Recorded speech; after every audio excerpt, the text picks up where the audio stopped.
পদত্যাগ করতে চলেছেন মমতা বন্দ্যোপাধ্যায়। এই মুহূর্তের বড় খবর, ইস্তফা দিতে চলেছেন মমতা বন্দ্যোপাধ্যায় নিজের সমস্ত মন্ত্রিত্ব থেকে।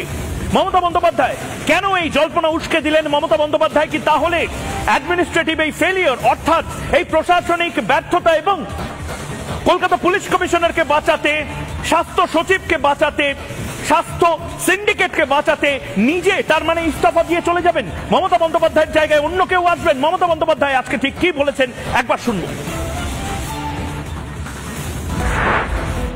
ওই ট্রাইড আওয়ার বেস্ট। এরপরে আশা করি জনগণ আমাকে ক্ষমা করবেন আমার এই কটি কথা বলার জন্য। আমাদের নামে আমাকে অনেক অসম্মান করা হয়েছে, আমাদের সরকারকে, মামাটি মানুষের সরকারকে অনেক অসম্মান করা হয়েছে, অনেক অপমান করা হয়েছে, সোশ্যাল নেটওয়ার্কে অনেক ভুল বোঝাবুঝি হয়েছে, অনেক